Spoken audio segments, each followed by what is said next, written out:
J'ai un visage triste. Il ne se rend même pas compte, ça ne lui dit rien du tout. Juste quelques jours avant mon mariage, mon pasteur m'a appelé durant 30 minutes. Il m'a donné un cours accéléré vis-à-vis du mariage qui m'a servi et qui me sert jusqu'aujourd'hui. L'une des premières leçons qu'il m'a donné, je n'ai jamais oublié. Il a dit, jeune homme, fais attention au silence des femmes. Les silences des femmes sont éloquents. Bizarre, contradiction. Oh, elle dit rien. Elle a beaucoup à dire. Des fois vous êtes côte à côte au salon par des soupirs simplement. Il veut te provoquer à s'occuper d'elle. Angaye.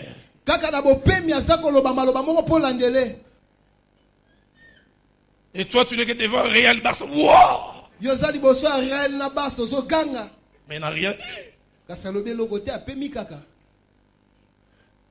Ou des fois simplement un grand soupir.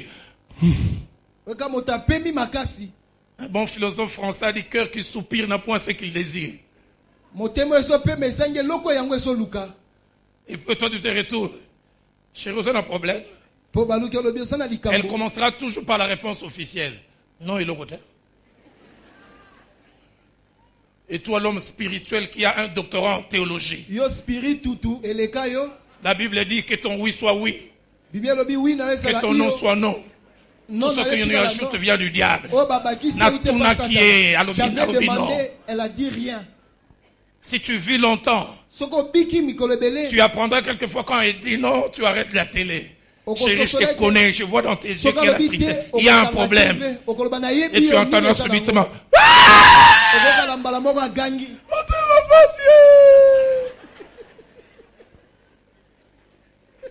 Et si tu t'étais arrêté au premier niveau, tu croirais que tout va bien. Donne-moi un mari qui ne veut pas seulement mon corps pour jouir, mais pour qui aussi j'existe. Mes besoins émotionnels, mes besoins affectifs.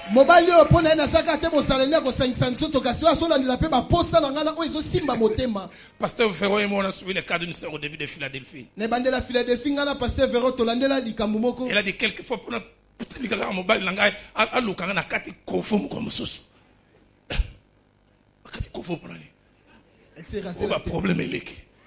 a beaucoup de problèmes. Et toi tu vois, tu ne dis rien. Tu chantes simplement. Alléluia. Et pourtant ce sont des appels des pieds. Une manière de te dire au secours. J'ai des problèmes.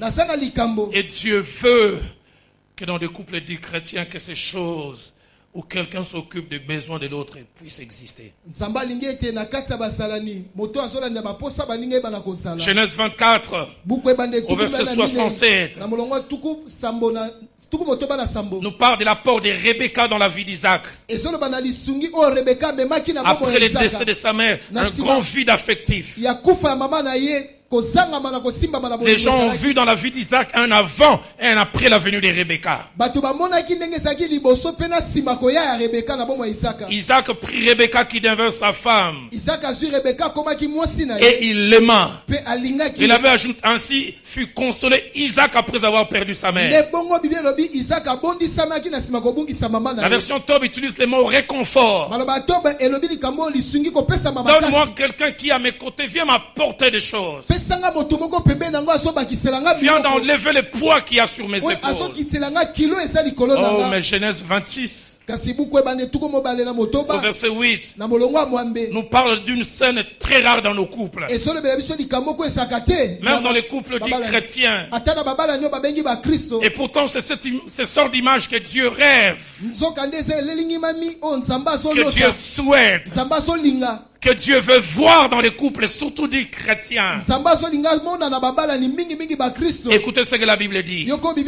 Comme le séjour s'est prolongé, il arriva qu'Abimelech, roi des Philistins, regardant par la fenêtre, écoutez bien, vit qu'Isaac plaisantait avec Rebecca sa femme.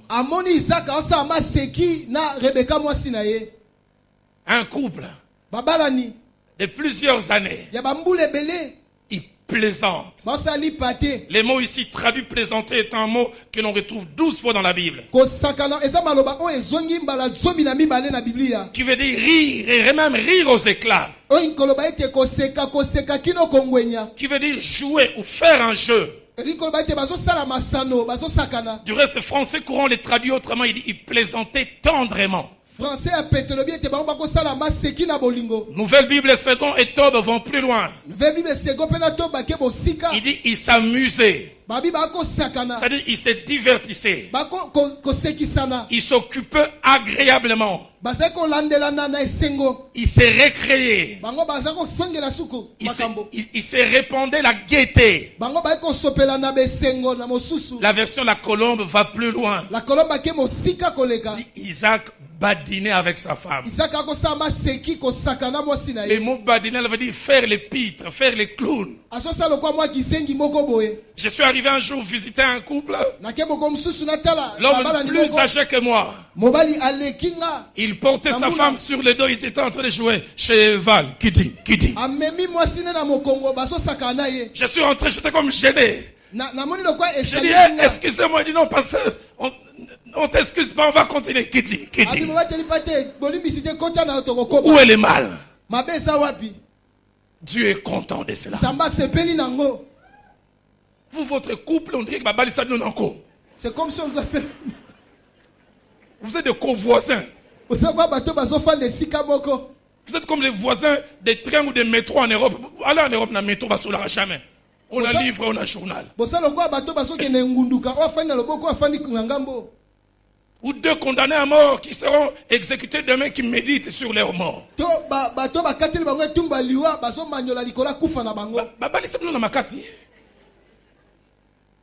Marie, hein, il quitte le culte ici, tout à l'heure à midi quart. Ils iront jusqu'à l'Upen. Silence. L'homme en train de se dire.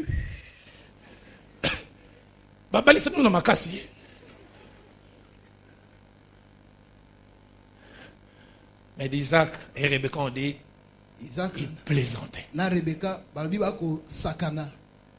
J'arrive un jour dans un couple, je trouve le mari en train de relater des histoires et la femme en train de rigoler aux éclats.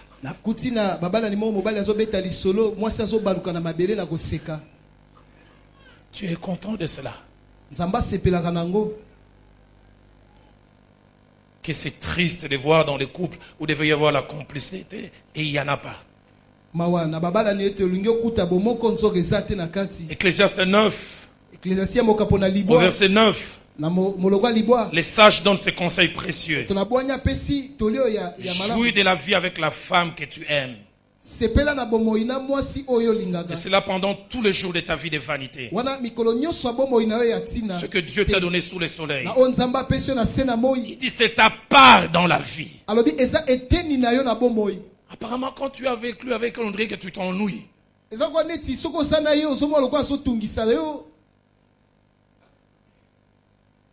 Tes rires, c'est avec les secrétaires, les petites stagiaires qui viennent, mais devant ta femme comme préfet de discipline.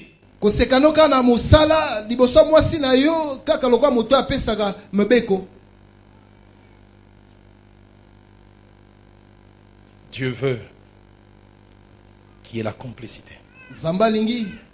Mais dans le monde principalement. Mais malheureusement même dans l'église.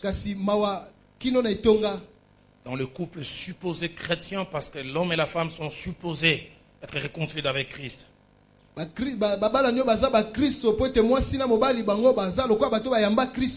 retrouve les traces de la méchanceté. Dans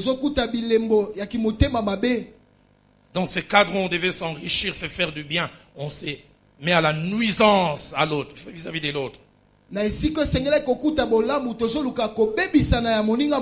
Avant de voir pourquoi les gens, tout en étant chrétiens ou se prétendent tels, se font du mal, nous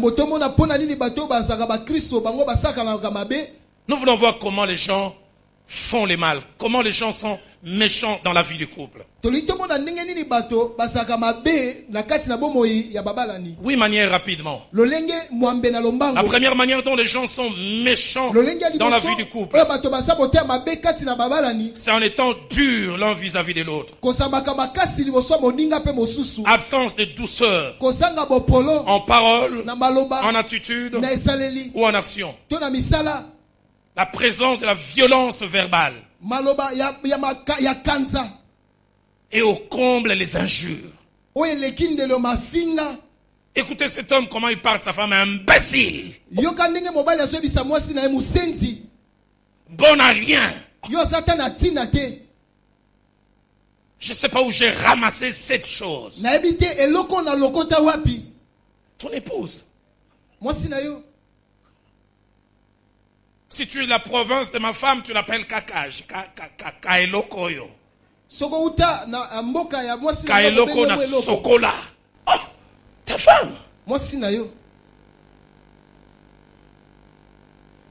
Chrétien. Au Christ. Dur. 1 Samuel 25. Au verset 3 au verset 17.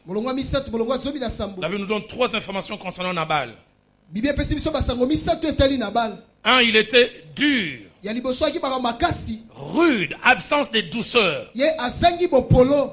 Deuxièmement, il était méchant. La colombe dit mauvais dans ses agissements.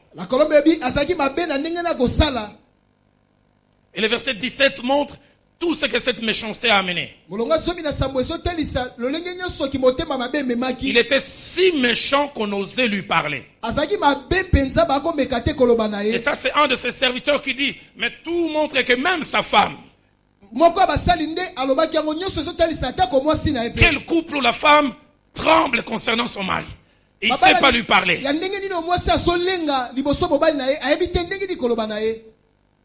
Et puis quelqu'un se vante.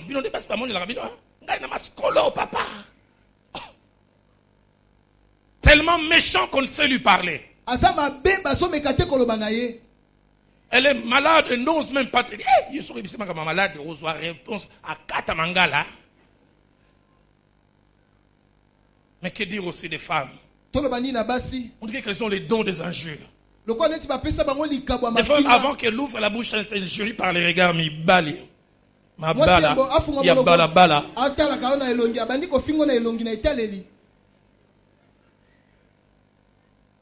Méchanceté.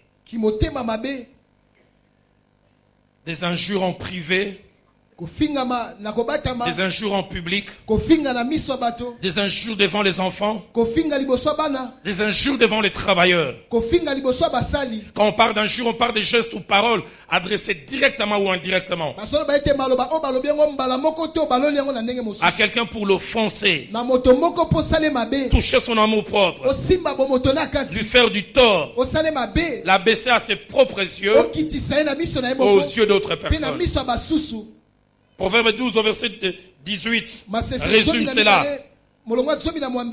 Il dit tel qui parle est légèrement blesse comme un glaive. Il y a des gens qui ont des paroles tellement qui sont à poignarder. Une femme me disait un jour, des fois je préfère qu'il me tape physiquement. Ces mots sont comme des coups de poignard.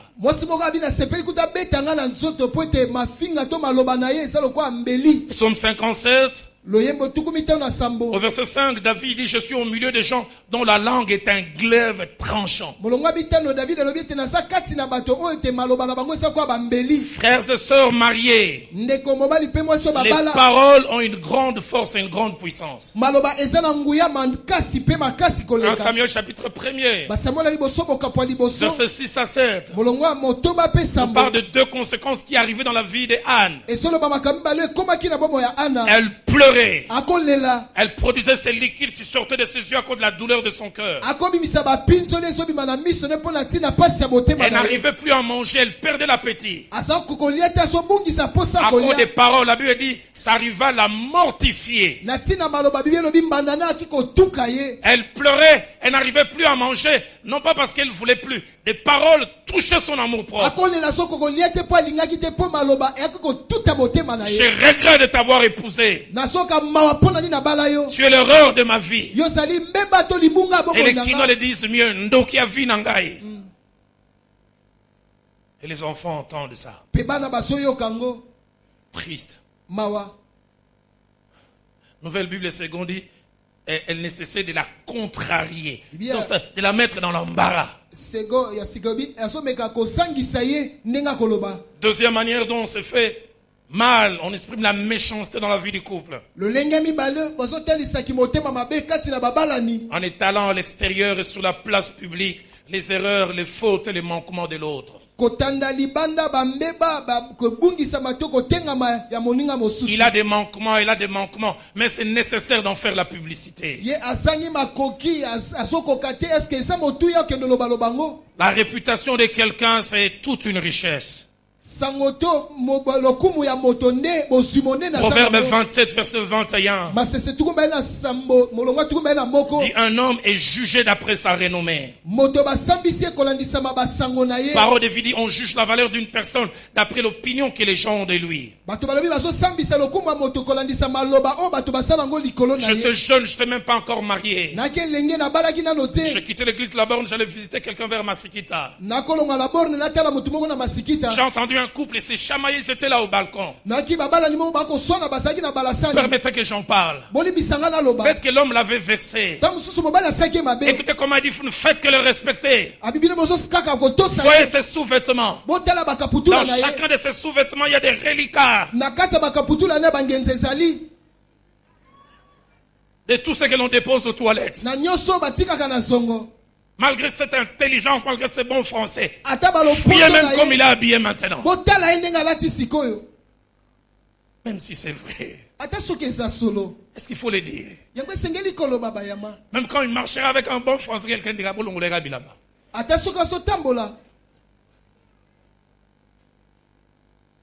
Est-ce nécessaire d'étaler ces choses? Ma femme, elle est sale. Venez voir notre chambre à coucher. Un homme injuriait sa femme. Il dit, ma femme à moi, quand ce cycle arrive, même les aveugles verront que partout c'est du rouge. Je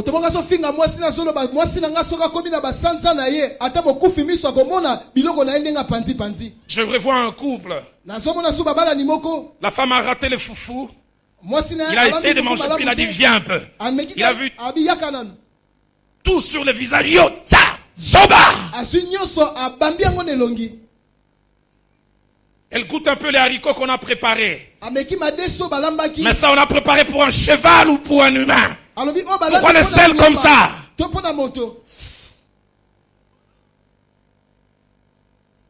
Je ne veux pas dire qu'il faut fermer les yeux sur les erreurs et les manquements. Mais je voudrais dire ces deux choses importantes. Un indicateur du vrai amour, c'est la capacité à protéger l'autre et à protéger sa réputation. Proverbe 10, verset 12 dit ceci. L'amour couvre toutes les fautes. Proverbe 17, au verset 9 ajoute, celui qui couvre une faute cherche l'amour. Toi, pour un petit rien avec ton épouse, conseil familial, 35 personnes venues de Kassangoulou en bus, d'autres venus de Mbanzamanteke. Faut éduquer ce monde dans la bino salité. Et c'est nécessaire. Méchanceté. Tu ne penses pas à ce que l'autre va ressentir. Tu ne penses pas à la douleur de l'autre. Mais deuxièmement, un indicateur qui montre que nous sommes vraiment matures. Se révélera lors des tempêtes. Ou l'autre est en position de faiblesse. Matthieu 1, 19. C'est plus facile pour nous de lire et de cogiter dessus. Joseph était fiancé à Marie. Et puis un beau jour, Marie vient lui dire, je suis enceinte, mais par la vertu du Saint-Esprit. Nous, on est spirituel, on comprend rapidement. Mais on peut s'imaginer l'embarras devant lequel Joseph s'est trouvé. Qu'est-ce qu'il dit que c'est vrai? Est-ce qu'il n'a pas triché avec quelqu'un? Mais la Bible dit deux choses que j'aime. La première, Joseph qui était un homme de bien. Donne-nous des hommes de bien. La deuxième des choses, il décida de se séparer sans la diffamer. Sans lui faire mauvaise publicité. J'aime ce que la version Alfred Kouane dit. Il ne voulut pas lui faire un affront public et l'exposer à perdre son bon renom. Parole de vie, il n'a pas voulu l'accuser devant tout le monde. Troisième manière d'être méchant dans la vie des couples, c'est en étant infidèle, en allant à l'extérieur avec quelqu'un d'autre que notre partenaire. Un homme et une femme, c'est pas fait pour être partagé. Votre corps appartient à votre mari, votre corps appartient à votre femme. C'est de la méchanceté que de prendre ce qui m'appartient et de le donner à quelqu'un d'autre. Même si elle ne voit pas, ça nuit à l'autre. Demandez aux femmes qui découvrent que leur mari les trompe, la douleur qu'elles ressentent. J'ai suivi des femmes comme ça, elles se sentent humiliées, elles se sentent abaissées. 9 fois sur 10, elles cherchent à voir l'autre. Qu'est-ce qu'elle a de plus qui a fait qu'on me laisse pour aller vers l'autre? Et toi, ça te dit rien.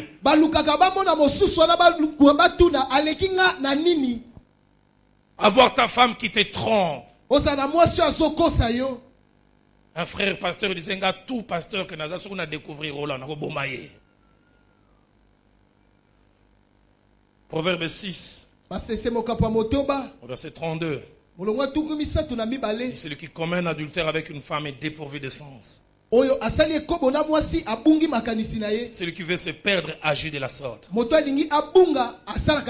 Proverbe 6 toujours. Au verset 34, avait dit, la jalousie met un homme en fureur et il est sans pitié au jour de la vengeance. Cantique des Cantiques, chapitre 8, au verset 6, la jalousie est inflexible comme le séjour des morts. Il dit, ses ardeurs sont des ardeurs de feu. Celui qui est infidèle est égoïste et ne pense qu'à soi mais pas à la souffrance de l'autre. Et si déjà l'infidélité est mauvaise, c'est méchant de commencer à entretenir une femme. Et pire encore, d'avoir des enfants et les cacher à sa femme. C'est méchant, femme, que de tricher avec quelqu'un et de savoir que cet enfant, le premier ou le deuxième, c'est pas de mon mari. C'est l'enfant du domestique, c'est l'enfant de l'ami de mon mari. J'ai accompagné un couple, 6 enfants. Toute la famille devait voyager pour aller au Canada. Test ADN obligé. On fait le test, on découvre sur les 5 enfants, il n'y a que 2 qui ont l'ADN du père. J'étais à cet endroit, j'ai vu cet homme trembler.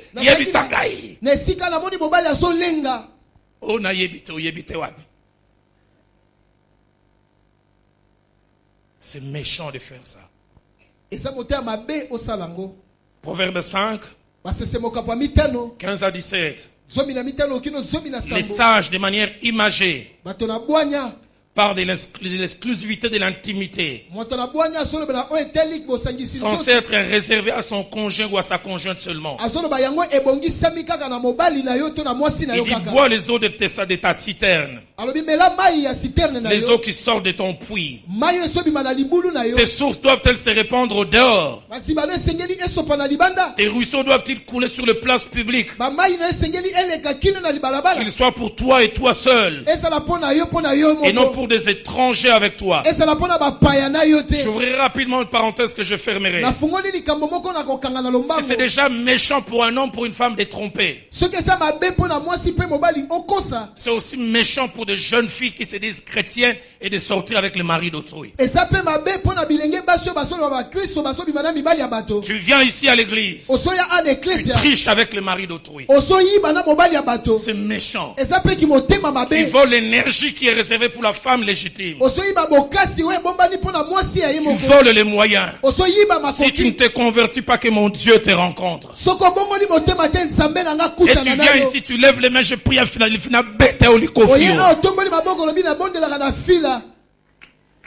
Méchante. Il termine le travail, il veut rentrer chez lui à la maison, tu dois venir ici. 21h, il s'en non, je dois rentrer chez moi, non, reste. Méchante, voleuse. Moyibi. Ntimambi.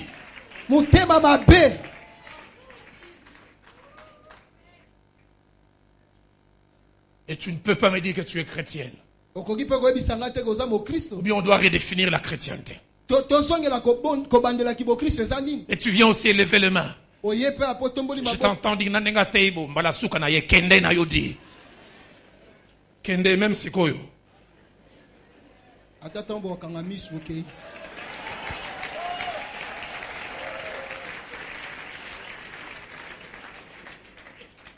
Quatrième manière d'être méchante.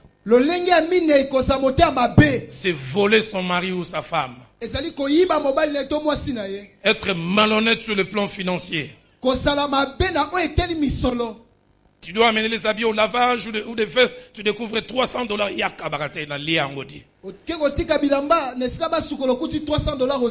Chérie, tu n'avais pas vu un $300? Je juge sur le trône de Jésus, je n'ai pas trouvé ça. Tu m'appelles chérie et tu me voles. Malhonnête sur le plan financier. Des choses qui coûtent tel prix, tu prétends tel autre prix pour ton mari. Je vais visiter un couple un jour. Et puis à un moment, le mari a eu besoin que nous puissions manger de la sardine.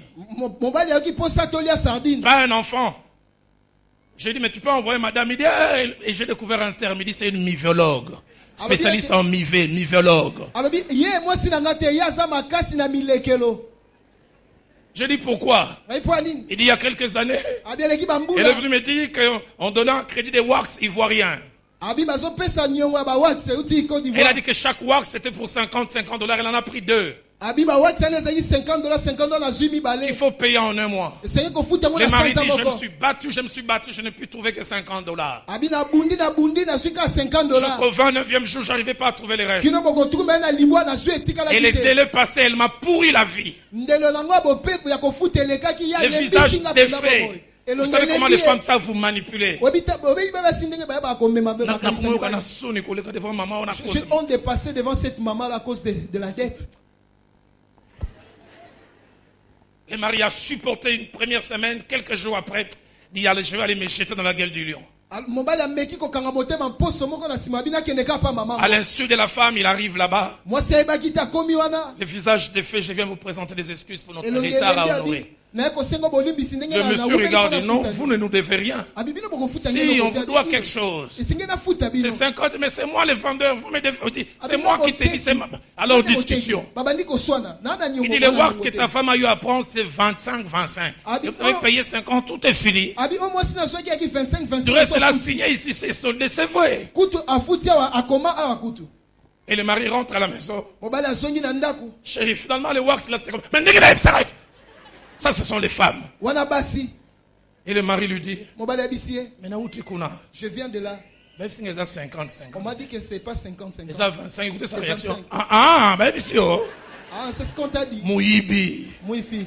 Mivologue. Milekelo. Mutabashida.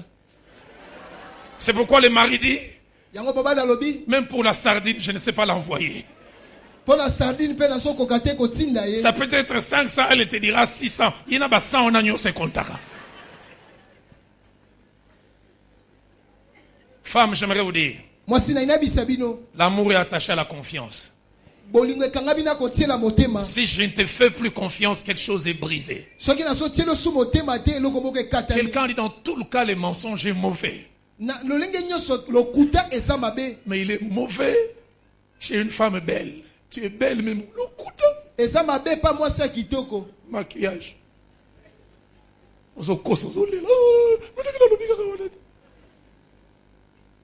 Si tu es assise à côté d'une femme mariée, pose la question, dis pas moi, mais les pasteurs, mivologue ou pas? Celle qui ne bouge pas, qui est stoïque, là, ça c'est déjà un indice. 1 Corinthiens 13, au verset 5 dit, le vrai amour ne fait rien de malhonnête. Comment être malhonnête vis-à-vis de son mari?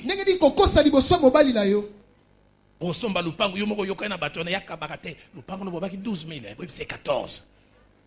Et toi-même tu vas bouffer de l'autre côté. C'est méchant. Méchant.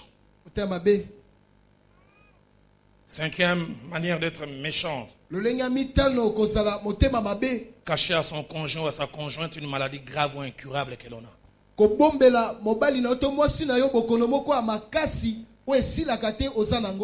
On a été contaminé, mais on contamine l'autre volontairement. Jeune pasteur à côté du pasteur Jacques-André Verneau, j'ai géré un cas invraisemblable. Un couple venait de perdre un enfant. Et puis on fait des tests, on découvre que l'homme est séropositif. Mais par un miracle, la femme est séronégative. Et la femme, l'homme vient réclamer devant le pasteur Verneau, mais pasteur, elle se refuse à moi. C'est mon épouse. La Bible dit que rien ne se passe que l'homme a joint. Pour sa maladie. Et puis je veux sans protection, c'est ma femme. N'a-t-elle pas dit dans le meilleur et dans le pire? Dieu l'a sauvé, gardé. Si toi tu partais, au moins il peut élever les enfants. Méchanceté. Que des hommes comme ça, ils te disent rien, mais il est pourri. Il vient te partager la mort. Cinquième manière d'être méchant, c'est négliger l'autre et ne pas prendre soin de lui ou d'elle. Que c'est triste des fois de voir un homme marié ayant des moyens, il marche avec sa femme, vous dites c'est le patron et la bonne ou quoi? Quel écart?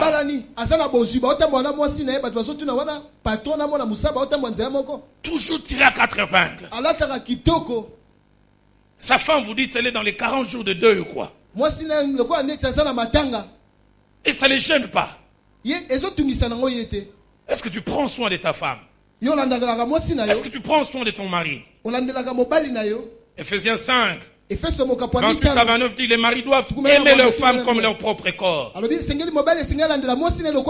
qui aime sa femme s'aime lui-même. Car personne n'a jamais haï sa propre chair. Mais il la nourrit et il en prend soin.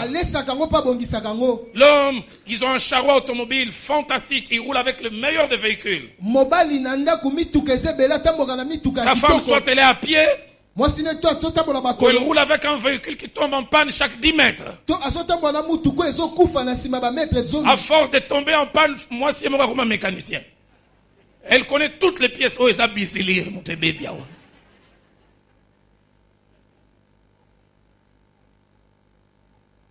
1 Timothée 5, 8 dit, si quelqu'un n'a pas soin des siens, et principalement de ceux de sa famille, il a renié la foi. La pensée principale, c'est attacher à la famille. Mais la vraie pensée, c'est à la vie des couples. J'aime le passage de 1 Roi chapitre 10. Au verset 8. La reine de Séba fait le long voyage. Elle arrive à Jérusalem. Elle n'a pas simplement vu Salomon. Mais écoutez ce que la Bible dit. Lorsqu'elle vit les habits de ses serviteurs, les services de ses chansons, il se met à louer les serviteurs. Heureux que vous êtes d'avoir un tel homme. Homme marié, votre valeur ne dépend pas seulement de vous. Votre valeur dépend aussi de votre femme. Comment les gens la voient. Quand nous étions encore de l'autre côté, notre premier bureau, j'oublie encore l'endroit. Non, pas au Mékongo, le tout premier. Bukama. J'ai rencontré une sœur de l'église. Son mari ayant plein de moyens. Pieds nus.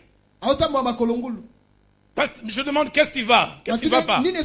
Pasteur, par inadvertance, je connais des cacahuètes que l'on vendait. Et j'ai rien à payer.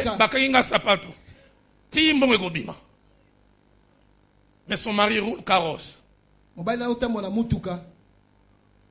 Quand il revient avec des journaux qu'il a achetés. Seul toi, tu as besoin d'argent de poche, ma madame n'en a pas besoin. J'ai été prendre un petit pot avec les amis. Et madame n'a pas besoin de prendre des petits pots des fois.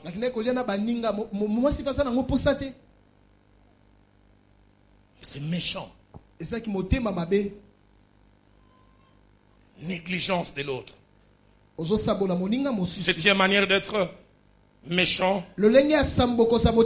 c'est frapper l'autre. Être violent physiquement. Y a-t-il des maris qui cognent leur femme? Levez la main, j'aimerais vous identifier. Faites votre recensement.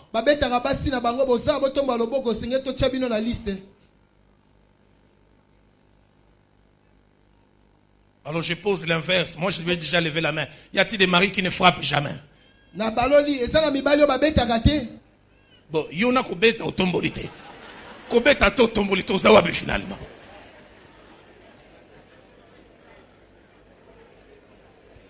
C'est méchant. Il cogne sa femme comme si c'était un étranger. J'ai jamais oublié, je devais avoir 7 ou 8 ans. J'ai été traumatisé. Ma mère m'a dit durant plus de 2 ans, j'arrivais pas à manger la viande. Une grande cousine à moi qui est maintenant à Toulouse. 6 mois après le mariage, son mari l'a cogné, gonflé, blessé. Ça sentait de la viande boucanée. Ma mère me dit quand nous la voyons, nous fuyons. Ça m'a jamais quitté cette image. Durant plusieurs semaines, je vois comment on mettait de l'eau chaude et on la couvrait. Mon pasteur, le frère Jacques-André Vernon, disait ceci. Aucun mari n'a le droit de taper sa femme, même en utilisant un bouquet de fleurs pour ça. Colossiens 3,19. L'apôtre encourage les maris à 2 choses. À aimer leurs femmes et à ne pas les aigrir. Ephésiens 5, 28 à 29. Les maris doivent aimer leurs femmes comme leur propre corps. Matthieu 7 au verset 12. Tout ce que vous voulez que les hommes fassent pour vous, faites-le de même pour eux. Car c'est la loi et les prophètes. Et je termine avec la dernière manière avant de conclure. La dernière manière d'être méchant dans la vie de couple, c'est être égoïste et ne penser qu'à soi dans la gestion de la sexualité. Ne penser qu'à soi, à son intérêt. Elle est malade, elle fait de la fièvre 39, mais alors toi tu as envie, en tout cas,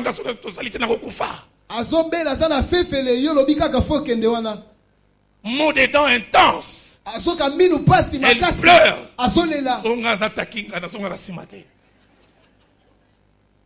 Il faut. Qu'est-ce que tu gagnes?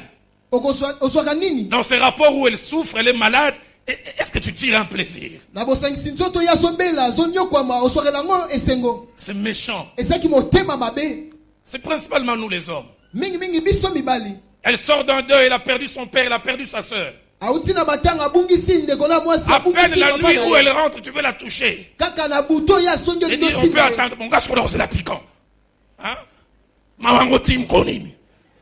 Laissez les morts enterrer leurs morts. Ma douleur ne te dit rien. 2-3 jours où tu te pries pour partager ma douleur, est-ce que tu vas mourir? C'est méchant. Il est malade, il vient de faire un AVC. Allez, voilà, tu as un bidon de tangaouis, il faut la doper.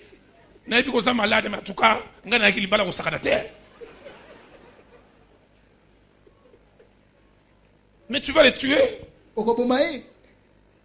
C'est méchant.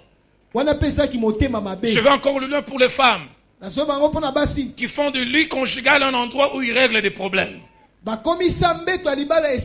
m'as pas donné ceci au Komona.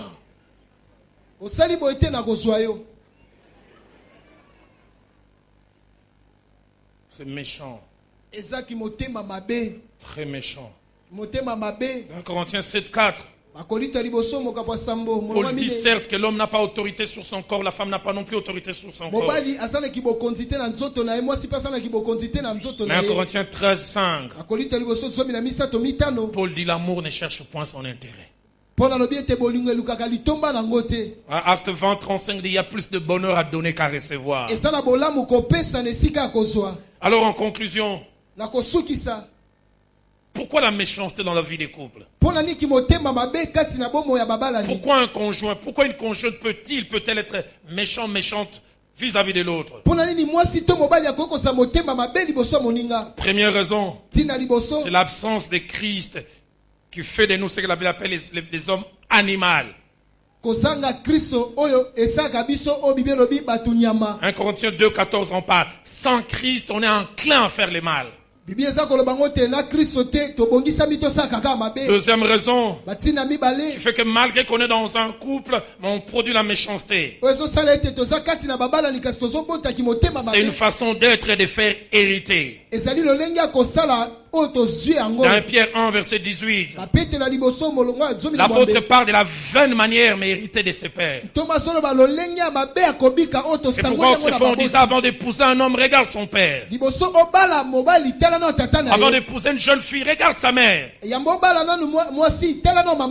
Parlant de Nabal, la Bible dit non seulement qu'il était dur, non seulement qu'il était méchant, mais le verset ajoute il descendait de Caleb. Et le passage montre que les gens de cette tribu, c'était ça leur façon d'être, la méchanceté. Jeune fille, ne vous mariez jamais à quelqu'un par la foi. Durant les fiançailles, il vous cogne.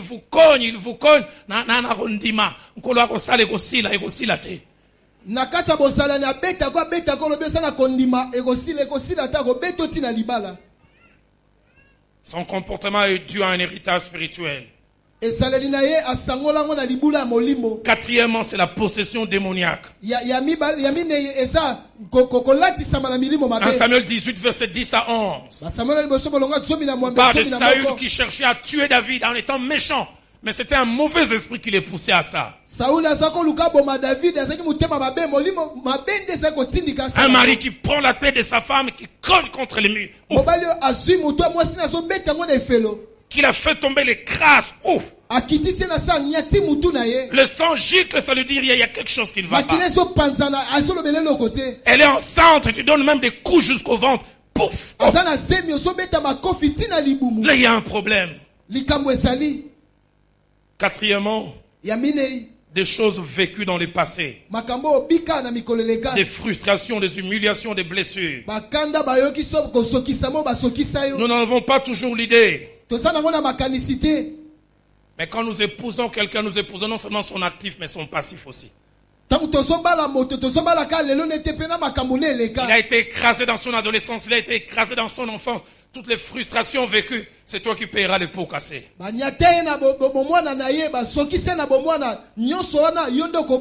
Genèse 4, verset 23. On trouve un homme violent, les mecs. Il dit, j'ai tué un homme pour ma blessure. Et un jeune homme pour ma maîtrissure. Avant-dernière raison. Qui pousse les gens à être méchants. C'est la méconnaissance du mariage et de sa vraie raison d'être. Avoir une chose, c'est une chose, mais connaître sa raison d'être en est une autre. Dans Corinthiens 12 au verset 1, l'apôtre Paul écrit aux Corinthiens, dit, en ce qui concerne les dons spirituels, je ne veux pas que vous soyez dans l'ignorance. Vous les savez, mais vous devez connaître c'est quoi, à quoi ça sert. Et puis enfin, la méchanceté est due à la déception, au constat d'échec non avoué. Certains sont méchants avec vous parce qu'ils constatent que ce que vous êtes en train de vivre, ce n'est pas l'image qu'ils rêvaient. Et leur réaction, c'est toute cette méchanceté.